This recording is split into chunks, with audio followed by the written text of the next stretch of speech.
Bismillahirrahmanirrahim. Elhamdülillahi Rabbil alemin. Vessalatu vesselamu ala eşrefil murselin. Seyyidina Muhammed ve ala alihi ve ashabihi ecmaîn. Hürmetli qarindoshlarimiz, ulug' Ramazon oyida turatimiz. Alloh taolo shu Ramazon oyida qilgan bütün ibadetlerimizni o'z dargohida qabul qilg'ay. Alloh taolo buyurgan ibadetlerning hammasi insonni durust bir mümin qilish uchun yüksek gayelerini nişan kılgan. Bütün ibadetlerinin din ve dünyalıkımız için nihayetçe faydası var. Allah Teala Kur'an-ı Kerim'de bazı ibadetlerinin gayelerden bir kancısını bayan kılışı arkalık şu ibadetlerinin ehmiyetini bildirgen. Mesela namazının günahtan saklaydıqallıqını, zakatının adamın bekillikten ve yoksullarının ki hakkıdan pullarını paklaydıqallıqını, hacının insana ahlak ügütüdüqallıqını ve Ramazan'ın takvalıqını ügütüdüqallıqını bayan kılgan. Allah Teala Kur'an-ı Kerim'de dedi ki: "Ya eyyühellezine amanu kutibe aleykumus siyamu kema kutibe alellezine min qablikum leallekum tettakun." İyi iman etqanlar, sizlerden ilgirkilerge roza farz kılıngandak, sizlerge Ramazan rozası farz kılındı. Bu sizlerinin takvadarlardan buluşunlar için, yani takvalık kılışınlar için. Hem de takvalık degen nime degende, takvalık Allah Teala'ya itaat kılıp, onun buyurganlarını kılıp, tosqanlardan yenip, Allah Teala körsetken boyunca hayat keçiriş deganlik. Mana bu haqiqiy taqvolik. Peygamber sallallohu alayhi vasallam taqvolikni qalbda bo'ldiganligini bayon qilib, at-taqvo haguna, at-taqvo haguna, at-taqvo haguna deb 3 qatim taqvolik mana bu yerda, taqvolik mana bu yerda deb o'zining yuragiga ishorat qilgan. Hem de takvalık hakikaten kalpte buludu. Kimnin takva emas ekanligini Allah Teala özü bilidi. Hem de takvalıkның eseri ve takvalıkның ifadesi insanların taşkı muamelesinde körülüdü. Şundaqdı mı? Taşkı görünüşüge qarab hiç kimni mal takvaken, mal takva emasken deb hüküm kılgılıp bolmaydı. Mesela bir qoğun naiti çıraylık, görünüşü naiti çıraylık hem de. Elbette bu qoğun naiti tatlık çıkışı mümkün deymiz. Belki bazı vakitte şu qoğun teştik körengenge oxşa şunda tatlık çıkıdı. Bazı vakitte da şunda çıraylık körengen qoğun içi heliqe tetiksiz lavzı çıkıdı. Aşının oxşaş insanlar mı? Bazı insanlar şu körüngendek çıkıdı, bazı insanlar körüngünden başkaçı çıkıdı. Şunun için Peygamber sallallahu aleyhi ve sellem takvalıkın kalpte bulduğu diyen. Çünkü takvalık sakalını uzun kuyiş bilen, kiyimli, İslami kiyiş bilen, ağızda misvakını düşürmeslik bilen, kulda tesbihini tutuş bilen, manavını ifadelenmeydendir. Bu takvalıkın ifadelerden biri, yani takvalıkın alametlerden biri yani. O hemmesi emez. Takvalıkın yüze emez yani. Şu an takvalıkını bu keng dairede aynı düşünüşümüz gerek. Hem de takvalık Ramazan rozasının farz kılınışındaki boğan asaslık maksat. Allah Teala yukarıda biz etken ayette sizlerge Ramazan rozasını şu takva buluşunlar için, takvalıkını aşırışınlar için farz kıldı deydi hem de. Anda oğanlıkken şu Ramazan'da çokum bizdenki ibadetlerimiz adetki vakitten Ramazan'da takvalıkta yükseklikке erişişi ve Ramazan'dan kim bu? Muşu takvalıklı yanı saklap kılışı mühim hem de. Hem de takvalık hakkında bir kısılar var. Bir ustaz taliplerine depti. Sizler berip her birinle dadanlarının hünerini kılıp gelinglar. Dadanlarının hünerini kılıp takvalıkni asas kılıp kelinglar buningdagi ifade bildiring debdi. Yani her birini üzənin dadağının qanday hünür olsa, aşı hünərini qıb beqinlar və təqvalıqını asas qılınlar depdi. Şunu olan talipler uyga ketibdi. Bir bala 20 neçə yaşlardaki bala yetim bala ekan, asli anası var ekan, dadası yo'q ekanda. Anasiga kelib, "Ana, dadamning qanday hünür bo'pti?" deb anasında turib qilib, "Balam, onu soğanın ne paydası emdi? Dadanız ülep gitti emdi. Onun hünürünü soğanınızın ne işi? Siz üzerinizden yolunu tutup emdi. Qanday iş bilan turmuşunuzu keçirəlisiniz, iş qilib bir narsani tanlab qilsangiz bo'ldi emdi." Deganda, "Yo'q, endi men bilgim keldi, bilishim kerak. Dadamning hüneri qandaq demang deb berang" deb turibdi. Deb bergan. Endi balam siz anga deb turgandikan, deb berishga majbur emdi. Deb beray. Dadangiz o'g'ri dedi. Bala şunu gap qilmabdi. Shuni bilan endi ustozim dadamning hünerini qilganlar, taqvolikni asos qiling dedi. Bu dadam o'g'ri ekan. Endi o'g'irlikni qanday taqvolik qilib bo'ldi? Taqvolik bilan qanday o'g'irlik qilib bo'ldi deb o'ylab, oxiri men bu shu hünerini bir qilib baqay. Dadamning hünerini qilga taqvolikni asos qil dedi ustoz deb kecha talaga chiqibdi. Hem de şu üzü bildiğin qo'shnilarning uydan başlap da bir uyga qarab qarasa bu uy faqir, kambag'al odamlarning uyi. Endi kambag'al endi o'g'ilsa o'g'ilg'ichilik binasi bor, lekin bu kambag'al odamlar bo'lgandan taqvolik bunga durust kelmaydi, kambag'alga texnik zulm qilganlik bo'ldi. Bunga kirmaydi debdi. Yani bir uyga qarab bu uyda yetim bor, yetimlarning haqqini yevasa bo'lmaydi.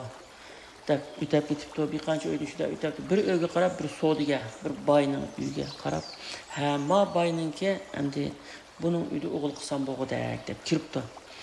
Kechilik bo'lgandan keyin kirib aldirmay bu odamninki boyning xazinasi, pullari, butun hisobotlari bor uyga kiribdi. Uyga kirib o'tirib oltin kumushlarini, pullarını hemmisini körepti, içip hemmisini körep, endi bunun hesabını qilib baqay deb hisobat defterlerini izlesiz, hisobat deftersin bakken, defterimi yazılıkken de bundan. Aldırma bir 2 saat, aldırma ayında oturup körep, bu adam zakatını beripti mi, bağmaptı mı deb teşrif görse 5-6 yıldan beri zakat vermepti mallarga. Şunun zakatlarını çıkarıptı. Aşağıdaki mallarının zakatını mançılık zakat kılırken defterge yazıp çıkarıp otursa ezan çıkıp kaptı. Bamdatga ezan çıkıptı. Bamdatga ezan çıkkandan keyin ustoz onunga taqvolikni asas qilinglar. Aş kasbni qilganda taqvolikni asas qilinglar degandan keyin bu namoz o'qish degan taqvolikning birinchisi hamda. Shunda o'g'anga taqab qo'yaplar. Hoyliga chiqib tartaga turibdi Bamdatga. Tertip tutsa, bu oyunun ilgisini hem de ezan çıkandı iken tertilay da çıksa, bu adam bunun hoylusu tertili vatanmış. Oy sen kim? Yemiş kılatısı bir yerde. Tertili vatıma, Bamdatga ezan çıktı, namaz okuymuş, tertili vatıma desin. Hay tamam tertili vatipse, bu benim uyam baba. Hem seni eskiden mi gideydisem, namazga tertili vatsa, abdan eden mi gideydisem, benim uyam dedim işin var senin bu yandıkin. Hazır namazın vakti olab qaldı. İsmi tərtası namazını oxub qolaydı, onu mən üzərini tonuşturaydı. Maqılımız da o adamı tərtibdi. İkimiz tərtibdi. Qazı biz imam bulumuz da şu atalı imam bulabdı. İmam bulab namazını oxub bulab onun için endi mən özlük üzərini tonuşturay. Mən bir oğru, sizin öylərə oğurluq qılıb kirgan. Ustazımız şunda dadanın ki hünerini qilib kelinglar. Ve taqvolikni asas qilinglar deganda dadamning hüneri o'g'ri ekan, o'g'irlikni qildim men va taqvolikni qilib namoz vaqti kelganda o'qidim. Sizninki 5-6 yilning biri zakat bermabdi ekan, zakatlarning hammasini hisoblab chiqdim. Xolislar shuni fakirlarga bervaslar. Endi men shu dadamning hunerini qilg'il kirdim meni ish mushunchilar. Degandan keyin bu odam turib ketdi, ta'sirlanib ketibdi. Şundan keyin onunğa siz öylengenmi debki, yo'q men o'qiyotimi, talib ilmiman debdi. Dadam yo'q, yetimman. Endi deb qo'ygandan keyin o'tirib, mening bir qizim bor, seni shuni o'ylantirib qo'ysam ma'qul demsa. Bu qanday gap bo'larmi? Men sizning uyingiz meni o'g'irlik qilg'ili kelsam, Mendek oğurga qanda kızınızın birisi degan. Men sizdek taqvo adamga biriman. Sizning taqvoliginiz meni ta'sirlantirdi. Deytgan shuninglar, uni deytgan, buni deytgan, oxiri to'y bo'ldi ekan. An u baxtlik shunda turmush kechirdi ekan. Ikkinchi yana bir qissa Muhammad Ratib bin Nablisi degan Suriyalik olim bayon qildi. Bu bo'lgan ish ekan bu.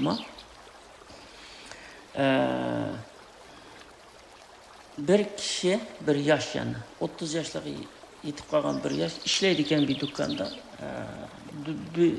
Do'kondarning qishda mudag'aliqi raq kiyim bunda bir narsa setib ishlaydi ekan. Yillardan beri ishlaydi ekan, ishlab yoki bir uyga ega bo'lolmagan yoki turmush qurolmagan shunda besh qatib shu shaharning naytibak mashhur yaxshi taqvodor bir olimining qishqi bir maslahat so'raydi deb borganda xila yo'lni besib borgan ham joyga alaydi ishni tashlab qolib berib o'zlaridan bir maslahat so'g'ilib ketdim deb kelib oldiga kelgan haddam deyotgan men bunda ishlayapman hech qanday barakat topolmayapman yo hozirgacha o'ylanammidim yoki uyam yo'q ishim oldimga mangmayotidi menga bir nasihat qilgan bo'lsalar degan ekan olimda turib ketib ittaqillah deb taqvolik qilgin debdi. Endi ittaqillah degan gapni normalda arablar birisi bir xato ish qilgan bo'lsa uningga ittaqillah deydi. Bizga tavsiya qilmoqchi bo'lsa-mu yana yo'l ko'rsatmoqchi bo'lsa ittaqillah Allohdan qo'rq deydi. Yaxshi gap hamda.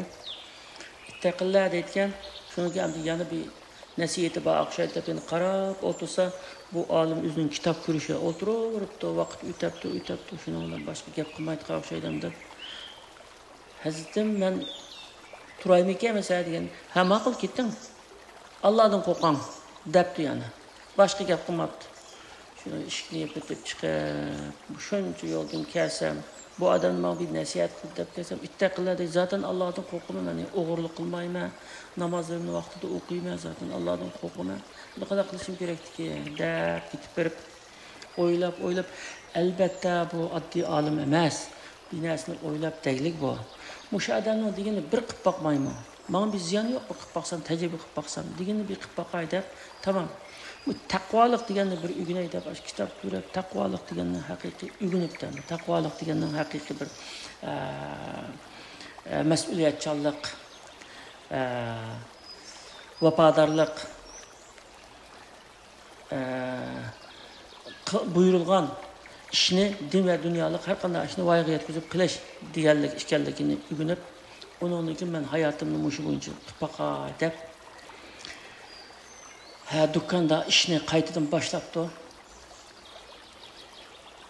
Nat xaridorlarga shunda illiq va nat rostchil at deganda shu do'konning egisi kappo'g'ichi burun kelib yo'llarga suv sepib supurtqani supurib ravrish do'konini chiroyli ichib uning namoz vaqti kelganda mondag'iligi burunqidek bir soat yo'qolib ketmay 10 minut ichida namozni o'qib bo'lib yana kelib xuddi shu xaridorlarga nat o'zininkidek ayda kuyinib shunday samimiy muomala qilib ayda o'zgarib ketganda bu do'konning xo'jayini buningga qarab bu hayron qoldi ekan bu bola qanday qilib birdan boshqacha bir o'zgarib ketdi bu deb men yerdigini shunday qilyaptimdi yo qanday deb ba'zi kamerani izlab boqgan u kamera qarab boqsa u xo'jayin yo'q vaqtnima yana shunday samimiy ekan hamda nayda ta'sirlanib bir qancha oy o'tgan bir qancha oyning ichida bu xo'jayin ta'sirlanib ketganda buni ta'sirlanib ketib men qizimni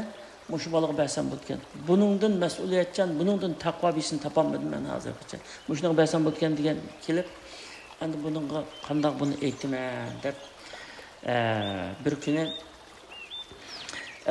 men mushu qizimga mening binodan bir uyamni ya'ni bir doirani qizimga yasab bermoqchi edim yaqinda to'yni qilib qo'ysam mushu qaysi doirani qaysi tarafdan tutib bersam yaxshi bo'lar seningcha degankin xo'jayin o'zlari obdan bilurlar uni men u ish qandan aralashamayman degankin yo'q endi men sen bilan biz do'stga o'xshashqa maslahat so'rayman endi balki sen endi menga yo'l ko'rsatishing mumkin foydam olib qolishi mumkin shunga menga qaysi tarafın yaxshi bo'ldi, seningcha qanday bo'ldi deb bergan degan ekan. Mushu kun tushgan tarafga, mushu böcek tarafdan shu uyni tutib bersa, 3-qatdan uy tutib bersa yaxshi bo'lgudek deytgan. Ha, tamam, anisi bu kunda tutay deb. Ondan bir kuni bu uyni endi bir jabtib qo'ymoqchi edim. Sen billa bozorga borsak, mundaq bir menga binas elishib bergan degan ekan. Yo'q, xo'jayin, mening u tarafdan faqat tajribam yo'q, hamda unda binas ip boqmagan hayotimda. Qanday bo'libki, men degan endi borgandan keyin belki sening foydang bo'lib qolar, bundaq ko'zingga chiroyli ko'ringanini menga maslahat tariqasida deb bersang, shunda olaman endi. Billa boraylar, xohlasang degan. Ya tamam, ma'qul, billa boraylar deb berib şu uyning jabduqlarini ashunday so'rayotgan bo'ldim. Mau qanday bo'lar, av qanday, o ma'noda mau yaxshiroqdek turdi, ma ko'rkamroqdek turdi, abdarroqdek turdi deyotgan deganlar ashuningki azitkinni olotgan hamma narsani ashuna azitkinni olotgan. Elab uyni yasab qilib, uni bir kun chaqirib o'ltirib, endi sana qizimni bermoqchi degan. Ya xo'jayin chaqchaq qilyaptimlar. Men degan sizning yo'llarda ishlaydigan ishchi tursam, siz degan bu xo'jayin baytuslar, sizlar bizni seviye o'xshash kelmaydi, qanday bu. Bunda gapni qanday qilamdi, men xijillab qoldim degan ekan. Udul kildi, sening seviye mendinmi yuqori. Chunki Payg'ambar sallallohu alayhi vasallam qizlarni uylantirishda axloqiga va diniga qaranglar. Axloqi bilan dini sizlarni qoyil qilsa, qandaqlar kishi bo'lsa, shunga birini qizingni degan, sening axloqingni, dining, taqvoligingni qoyil qildi. Sendan yaxshisini topolmayman men. Shunga men sana ras endi beray deyapman deyotgan. Shunda ular to'y qilgan. To'y qildigan, to'y qilib bir qancha yil o'tgandan keyin u xo'jayin ilib ketdi ekan. Uning bir qiz ekan u. Shuning bilan shu xo'jayinning butun boyligi, do'konlari, imoratlar hammasi shuningga ayol ikkisiga qoldi ekan. Endi shuningdan keyin bu yigit o'ylab o'ltirib bir kuni, yo shu shayx haqiqatan hikmatli shayx ekan. O'sha shayxni bir ziyorat qilib, endi bir hadiyalarni elib berib, bir rahmat aytay deb bo'lsa, o shayx vafot bo'lib ketibdi. Undan keyin har bir namozimda mushu shayxga duo qilgan bo'ldi deb ashuna deydi. Demek endi taqvolikdagi o amaliy hayotdagi o foydasi, endi oxiratdagi foydasi albatta jannat. Oxiratdagi foydasi albatta jannat. Biz taqvolikni qilsak, oxiratda Alloh taolaning jannatiga erishimiz, Alloh taolaning roziligiga erishimiz degan maqsadda qilamiz. Lekin Alloh taolo ashun mukofotini shu dunyodan boshlab berishga boshlaydi.